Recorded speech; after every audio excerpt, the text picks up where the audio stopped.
You're always aware of how people see you, and it affects everything you do. That's it exactly. And, for Claire, that double consciousness is, well, it's even more intense. She's living in this white world, but she can't ever fully escape her blackness. It's this constant source of anxiety and fear for her. It's like she's trying to outrun her own shadow, but it's always right there. Yeah, and that psychological tension, it drives the... Welcome to Witter. Who Has Time to Read? The podcast that brings deep dives for busy minds. Listen to AI hosts Jane and Dane and get ready to unpack the world's most captivating books in just a fraction of the time. Whether commuting, working out, or just squeezing in a quick break, we deliver key insights, thought-provoking themes, and takeaways you can carry into your day. Don't forget to like, subscribe, and leave a comment. Plus, use our links in the description to purchase this book. Your support helps us bring more engaging book discussions to you. Listen and follow us wherever you get your podcasts. Who has time to read? You do, with Witter. Welcome back to Witter, your shortcut to those deep dives for your busy minds. That's right. We're really getting into it. We like to take these complex topics. You do, and especially since it's Black History Month, we're really trying to shine a light on all these amazing Black voices in literature. Absolutely. Voices that really, honestly, should be heard year-round. I completely agree with that. Yeah. So this week we are unpacking Nella Larsen's passing. This novel just takes us straight into the heart of the Harlem Renaissance. A story published in 1929, and it's amazing how much it still resonates today. I mean, it grapples with identity, with race, with belonging, in a society that's still deeply divided today. Right. And it's so interesting how Larsen just kind of throws us right into this world, right? I mean, they're the Roaring '20s, this time of immense social change. But at the same time, all this deep racial tension.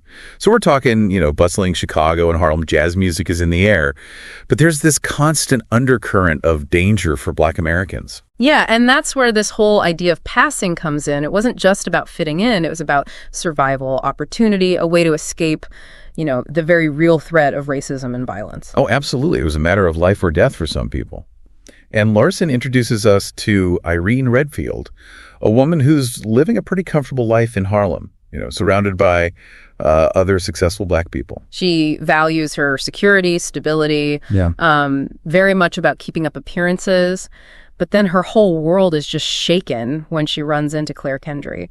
Now, Claire is a childhood friend who's made this... Well, it's kind of a drastic choice. She's chosen to live as a white woman. I mean, can you imagine that? You bump into someone from your past, and they built this whole new life based on denying their racial identity. And Claire's not, just dipping her toes into the white world. She's fully immersed. She's gone all in. I mean, she's even married to a white man who is, well, how can I put this? He's vehemently racist, and he has no clue, absolutely no idea about his wife's secret. It's almost like Larsen is playing with this idea of irony, right? This constant tension between appearance and reality. Exactly. And Claire, the way Larsen portrays her, is beautiful, charming, a real risk taker. But, underneath this really carefully crafted facade, there's this deep unhappiness. It's like she's yearning for the Black heritage that she's had to suppress. It really makes you think about the psychological toll of living this double life, right? Yeah. I mean, the constant fear of exposure. And then the guilt, right? The guilt of leaving your community behind. I mean, was it truly a better life? That's the genius of Larsen's writing. She doesn't give you these easy answers. She makes you confront this complexity of passing. I mean, is it betrayal? Is it self-preservation? Does it lead to happiness? Or does it ultimately end in tragedy? And these are questions that still resonate today. Not just for Black Americans, but, for anyone who's felt that pressure to conform, to hide a part of themselves just to fit in. Exactly. And that's why Passing is such a powerful work. It's timeless. It's a story about race, for sure. But it's also a story about identity, about the masks we all wear, and the consequences of denying who we truly are. It's like Irene and Clare. They're two sides of the same coin. Irene embraces her Black identity while Claire's trying to erase hers. And yet they're both drawn to each other. They're fascinated and repelled by each other's choices. Almost like they're looking in a mirror, right? They see a reflection of themselves in the other person, this glimpse of, well, maybe a different path they could have taken. And through this complex relationship, Larsen explores everything. The psychological, the emotional toll of navigating a world that just tries to shove people into these rigid categories. Yeah, you can just feel that tension, that inner turmoil, as they're trying to figure out where they belong in a society that just doesn't doesn't seem to have a place for them. And Larsen used the symbolism so masterfully to get these ideas across, like that unopened letter. That represents just how dangerous it can be to reveal hidden truths. I mean, even the act of passing itself becomes symbolic. I mean, don't we all wear masks sometimes, keep secrets? And what's the cost of living inauthentically? That's what Larsen really pushes us to think about. And then there's the ending. So ambiguous, so tragic. Just leave you with more questions than answers. Yeah, it definitely stayed with me long after I finished the book. That ambiguity, I think it's on purpose. It speaks to the consequences, right? Societal pressures, this lingering impact on identity, even after the passing has happened. Can you ever truly escape your past, even if you try to erase it? A question that has haunted Black Americans for generations. Exactly. And, passing isn't just a story. It's a reflection of a lived experience, a reality that so many Black people have faced throughout history and they continue to face today. And it just challenges us, right? Yeah. How much do we compromise to fit in? And what happens when we deny who we really are? It goes even deeper than outward appearances, though. Passing dives into this whole idea of internalized racism, like how even within the Black community, you have these shades of colorism and prejudice. Like there's this hidden hierarchy, right? This pressure to conform to these certain standards of beauty and respectability, even within your own group. Yeah, exactly. And Larsen shows us that with Irene. Even though she's chosen to live within the Black community, she's still dealing with all these issues. I mean, she knows that her lighter skin gives her certain privileges, and she's struggling with the guilt and the shame that comes with that. It reminds me of W.E.B. Du Bois' idea of double consciousness, this feeling of always looking at yourself through the eyes of a society that just, it devalues your identity. You're always aware of how people see you, and it affects everything you do. That's it, exactly. And, for Clare, that double consciousness is, it's even more intense. She's living in this white world, but she can't ever fully escape her Blackness. It's this constant source of anxiety and fear for her. It's like she's trying to outrun her own shadow, but it's always right there. Yeah, and that psychological tension, it drives the whole story. We see how Claire's desperation for connection, for belonging, it leads her back to Irene and the Black community she left behind. But it's not a simple homecoming. There's this sense of distrust. Like, people feel Claire's playing a dangerous game, risking not just her own safety, but everyone around her, too. And that's the tragedy of it all. Passing makes us face these impossible choices that, Black people were forced to make in a society built on white supremacy. And no matter how good the intentions are, those choices can have devastating consequences. It reminds us that even during times of progress, like the Harlem Renaissance, the threat of racism was still there.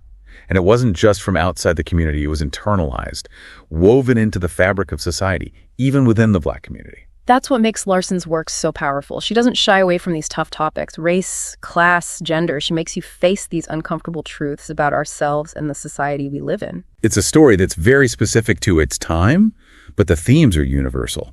It's about that human need for acceptance, for belonging, and how far we'll go to get it. And it asks this really important question. What does it really mean to pass? Is it denying who you are? Or is it just navigating a world that refuses to see you for who you really are? And that question is still relevant today, right? I mean, we're still struggling with these issues of race, identity, and belonging in a society that, let's face it, is still trying to overcome its history of prejudice and discrimination. Absolutely. And that's why it's so important to read books like Passing. They challenge us to think critically, to empathize with experiences that might be different from our own, and to work towards creating a more just and equitable world. It's a reminder that literature, it has this power to spark conversations, to challenge our viewpoints, and to inspire us to build a better future. And that's something we should all be striving for, not just during Black History Month, but all year round. I agree completely. So if you're looking for something powerful and thought-provoking, I really recommend picking up a copy of Passing. And while you're at it, why not explore the work of other Black authors? Oh, there are so many incredible voices out there just waiting to be discovered. Voices that offer these unique perspectives. They challenge our thinking. They enrich our understanding of the world. So let's use this opportunity, right? Let's broaden our horizons. Let's learn from different experiences. And let's amplify the voices that have been, they've been marginalized for far too long. I couldn't agree more. It's time to step outside our comfort zones and engage with literature that pushes us, that makes us think differently, that helps us see the world in new ways. And that brings us to a question for you, our listeners. What are some Black authors you've discovered that have moved you, challenged you, or maybe just blown you away completely? We would love to hear your recommendations and keep this conversation going, about the power of Black voices in literature.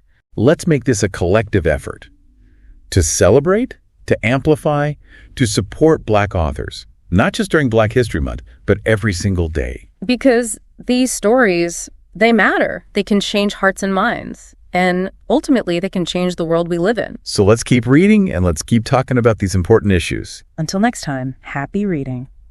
It's really incredible how passing it manages to weave together all these complex themes, identity, race, and belonging, all set against the backdrop of the Harlem Renaissance. Right, and that's what makes it so just multi-layered and rich, On the surface, you've got this story about these two women navigating a society that's, so focused on race. But then underneath, you've got this deep exploration of the human psyche. What are the internal struggles that come with trying to define who you are when the world is constantly trying to define you? And the Harlem Renaissance itself, it's not just a setting. It plays such a crucial role. I mean, you had this explosion of Black art and music and literature, this real celebration of Black identity. But at the same time, you can't escape the reality of racism and segregation. It's almost like, Larsen is holding up a mirror. She's showing us the contradictions of that time, exposing the hypocrisy, Yeah. A society that says it values progress, but it's still clinging to this racist past. Yeah, and that tension, you can feel it everywhere in the novel. It's in the choices the characters make, their anxieties, just this constant awareness that their existence is, it's precarious. And that tension, I think, is something we still feel today. Oh, absolutely. The themes that Larsen explores, they're timeless, universal even. It's about that human need to be accepted, to belong, and how we struggle to figure out who we are when society has all these expectations, and what happens when you deny who you truly are. And that's why it's so important to keep having these conversations, to engage with literature that makes us think differently, makes us face these uncomfortable truths. Reading books like Passing, it's an act of empathy. It's stepping outside of our own experiences, connecting with the lives and struggles of other people. It's like this reminder that, we're all part of this bigger story, and the social and historical forces around us, they shape our individual experiences. And it's not just about, understanding history. It's about using that understanding to shape who we are now and who we want to be in the future. Exactly. When we grapple with these issues of race, identity, belonging, then we can start to dismantle the systems that keep us divided. And we can work towards a society that's truly just and equitable for everybody. So if you're feeling inspired and you want to explore more Black literature, we really recommend checking out some of the authors we talked about. Oh yeah, people like James Weldon Johnson, Zora Neale Hurston, and so many others. They've added so much to the literary world, with their unique perspectives and voices. These are voices that we need to hear, stories that need to be told. And when we lift up these voices, we create a richer, more inclusive cultural landscape. So let's keep supporting Black authors. Let's read their work, talk about these important issues, and let's use our own voices to speak up for a more just and equitable world. That's what Witter is all about, right? Diving deep into these complex topics, understanding the world better, and then using that knowledge to make a real difference. And on that note, until next time, keep those minds engaged and those pages turning.